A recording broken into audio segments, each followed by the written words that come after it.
Another cool trick, which is how to use the fill tool. So let's say I have a closed shape, like this one where I have all these different shapes here.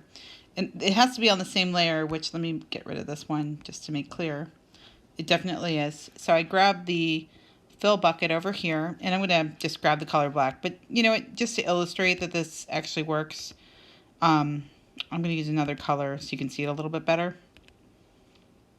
So just grab something from the good old color wheel here and watch this. So if I double click, cannot fill hidden layer. Oh, I got to be working on the layer.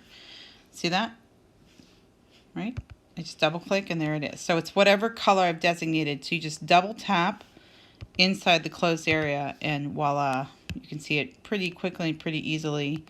Gives you a fill thing, and you can go back and change some of these. So something that was already a pretty interesting shape to begin with can get even more interesting and more dynamic if you sort of play around with it. So I think that's kind of cool what you can do.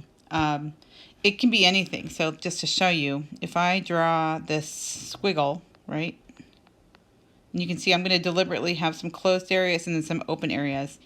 If it's an open area, the program, let me just to show you what happens if I like double click over here. See, it fills in everything but that, which can be useful for certain things too.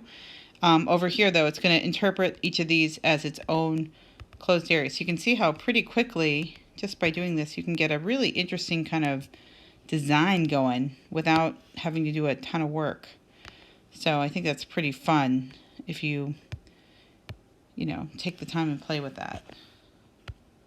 Oops, there you go.